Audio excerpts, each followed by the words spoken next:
quick, I also learned, not directly through Hetalia, but through research, because I know a lot about Sealand for reasons. But Sealand was at war with Germany and won. True facts. Don't have Germany denied. The German pirates? No. A single German That was man. the Swedish pirates. And that wasn't a war. That was who almost fought them, which is why this is my son. The short version is that Sealand used to have a German prime minister. The king left the country, well, prince left the country, and the German prime minister took the kids hostage. And then the prince called in like armed backup and held the guy and a couple like Dutch citizens as prisoners of war and refused to give them up until a German diplomat visited them, which they decided means Germany acknowledged them as a country. And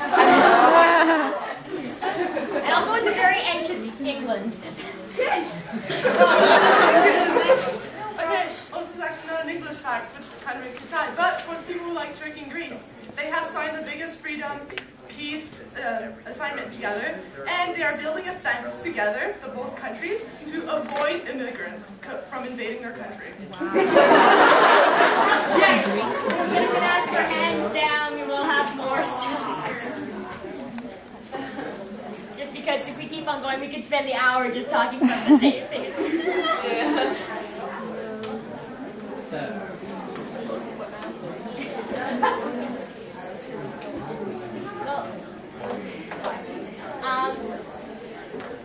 Image songs and other little things that go along with the series are just sometimes as much fun as the series themselves.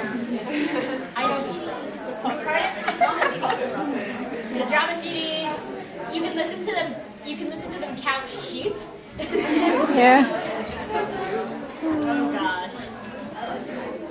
I feel like there's a lot of potential in Hetalia to do like some really silly things. It's not really a serious series at all, and there's so much room to like go around and do really out there things. Something that I really love is the fandom in Hetalia, because you just see them keep on banding together over certain things. It's amazing. For instance, how many of you were on LiveJournal during the Christmas New Year's event? That was insane. You just hear them like update. We went through like what, 5 posts, just people going, oh my gosh, movies.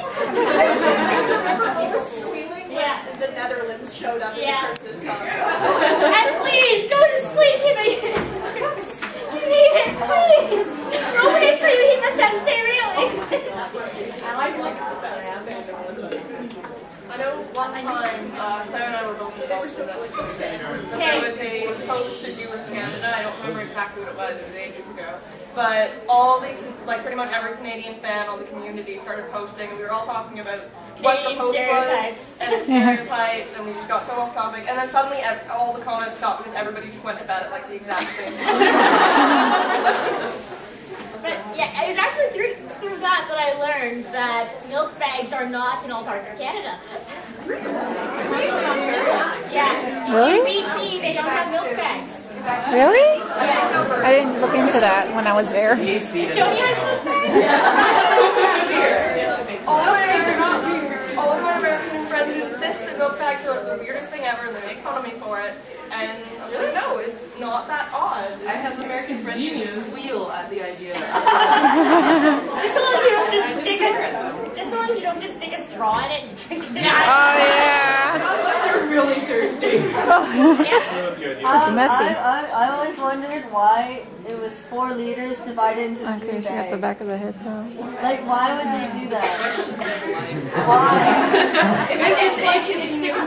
It's like, why do they put 12 hot dogs Yes. and 8 buns? That pisses me off.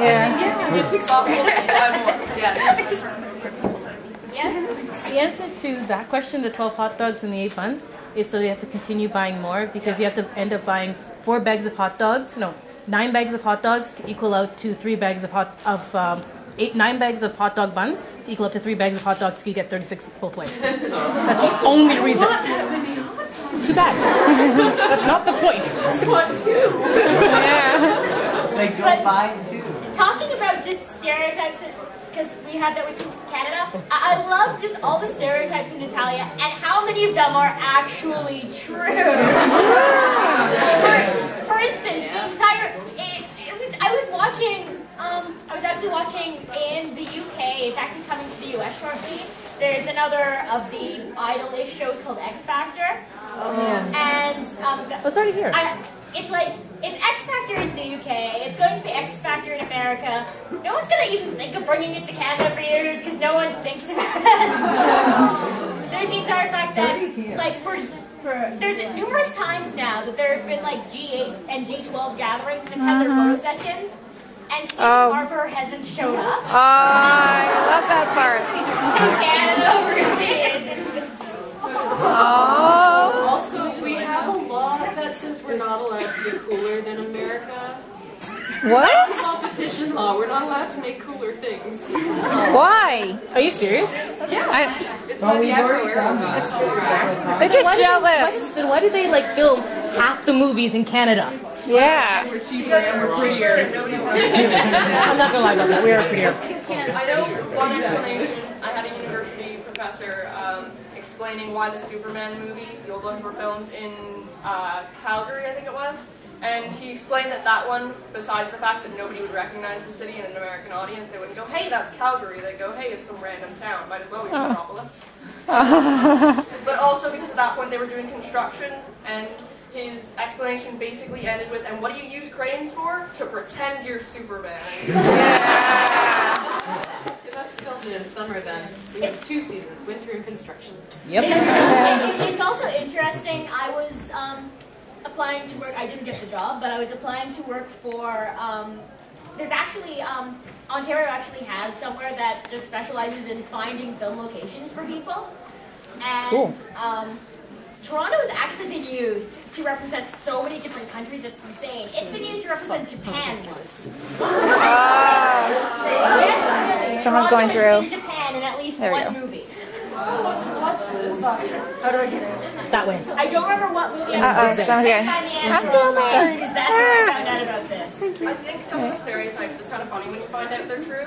Because we've seen in the comics, Cuba has a thing for ice cream. My friend went to Cuba recently, like last year, and she came back, and the first thing she told us about was how much she loved the ice cream there, and ice cream ever.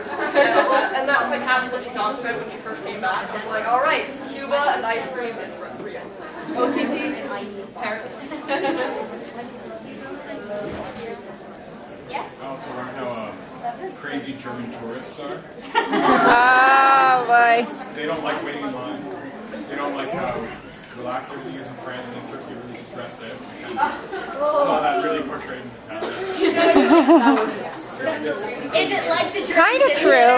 Yeah, It's kind of true. it's essentially copy-paste. An Italian cuts in line. This isn't more. Yeah. Actually, linking back to that Turing simulator thing, I went to Cyprus on the Greece side. Standing in line to buy anything will literally take you about an hour to just get through it. It's like insane.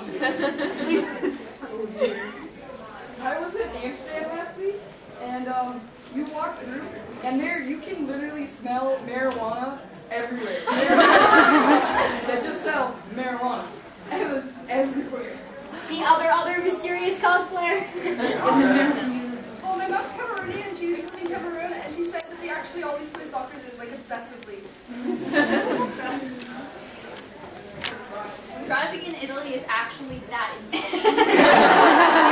Rome, it's like, oh look, 3 cars in 2 lanes. Let's see a Marino go through them all. I just love the fact that that was why Japan started making safe cars. My film I again. know that's actually too, just like how they didn't really sign the pact under Kukatsu. It's just amazing.